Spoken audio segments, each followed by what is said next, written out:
I'm Steve Morgan, founder of Cybersecurity Ventures and editor-in-chief at Cybercrime magazine. I'm here today with Don Smith, Vice President, Threat Research at Secureworks, a leader in cybersecurity providing best-in-class solutions and threat intelligence that reduces risk, optimizes IT and security investments, and fills security team talent gaps. To learn more about our sponsor, Secureworks, visit secureworks.com. Welcome, Don. Thank you for joining us. It's a pleasure to be here. Thank you for having me.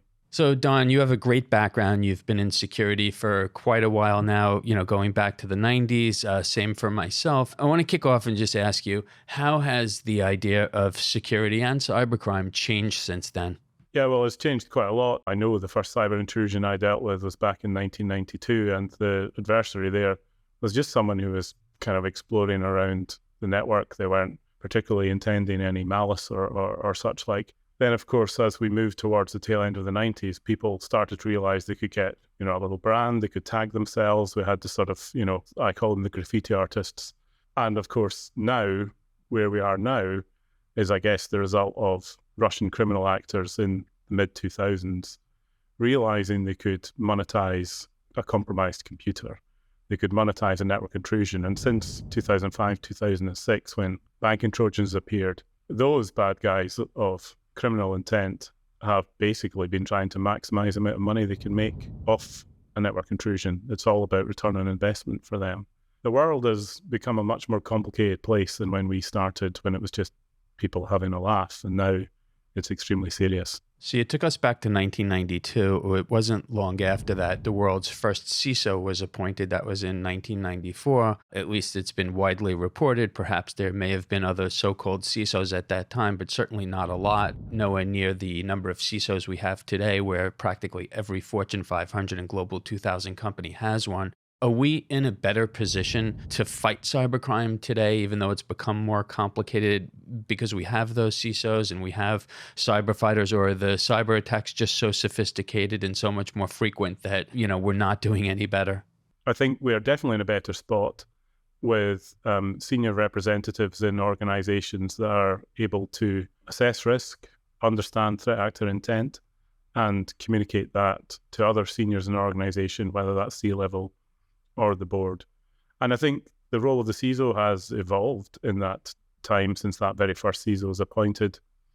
I think you'll probably agree that at first CISOs tended to be the guys who'd been running the firewalls and the web proxies and things like this, and they understood technical things, but they weren't natural communicators, all of them. Then we had a different breed of people who were driven by risk and risk models.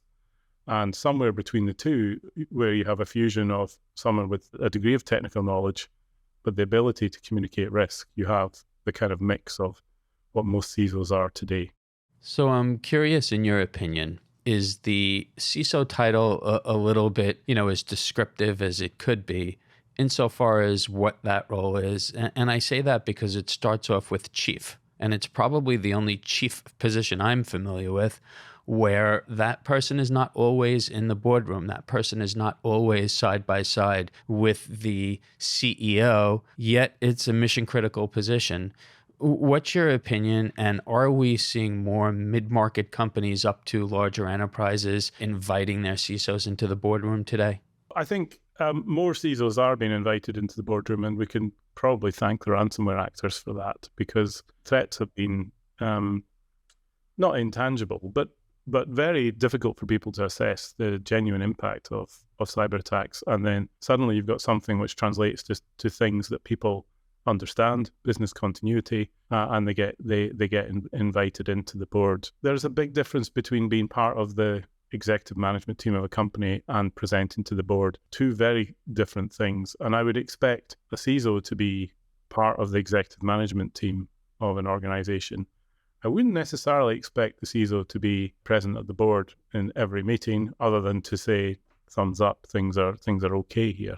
So with regard to the CISO being invited into a boardroom, or even just having a casual conversation, if they happen, to be in the presence of the CEO or any of the board members, how equipped are they to have a conversation that the CEO or board member can understand? I mean, cyber is, complicated in a lot of ways. Are they able to, discuss that in the business terms? Well, it really varies. And what is absolutely clear in any form of communication is to know your audience and to understand how baseline they are, what their motivations and drivers are. So it can be hard because some CISOs may not be armed with the ability to kind of defuse the technical language into things that are more readily understandable by laymen. Although I think more and more they're getting good at that.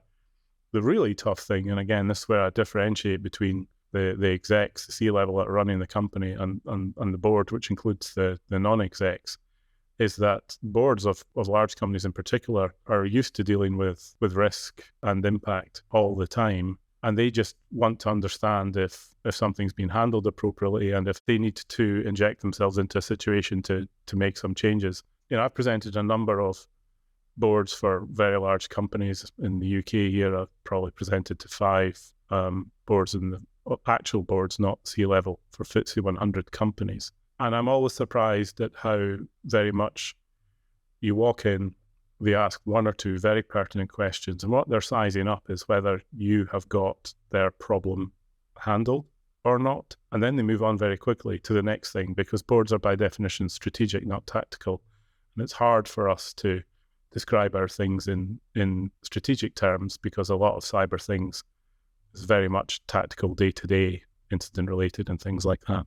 So historically, boards have not been designed to oversee, information technology or even to cope with the security threats we've seen. As you pointed out, though, earlier, ransomware has been a game changer, and that certainly has, CFOs and chief legal officers getting involved. Are we at a point now, or will we be at a point, in your opinion, where we need to have security representation on the board just because they're dealing with so much of it, because, ransomware is becoming so pervasive and, a lot of these companies just aren't equipped to respond?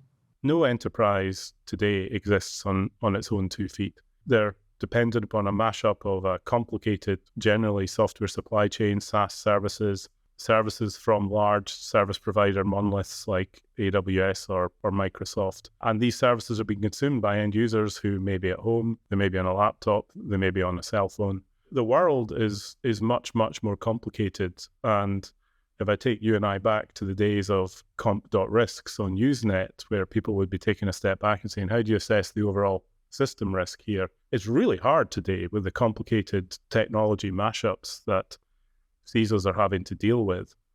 And I think anyone who thinks they can appraise risk in an organization that is an extended enterprise without having one person who's got his feet or her feet somewhat on the ground to help explain what it all means, that's always going to be a challenge, and it's going to be guesswork.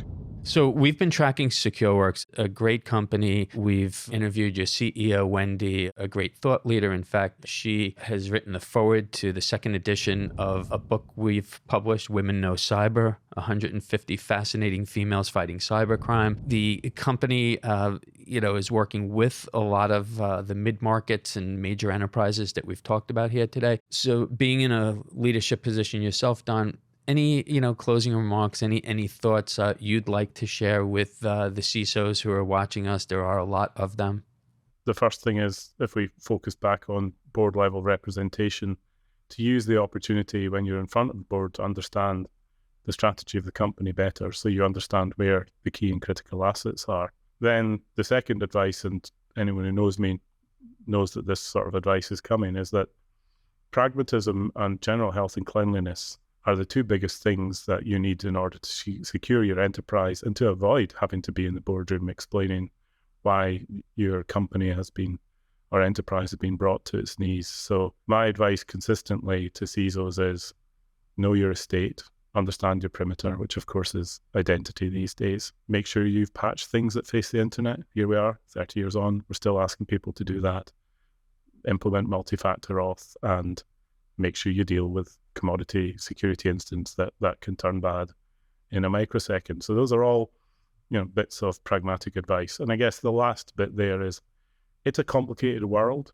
The cybersecurity world is complicated. People tend to choose to outsource things that are specific, technical, and complicated, or to use software platforms that help them do it. So I would urge CISOs out there, don't go out on your own. Work with a company like Secureworks.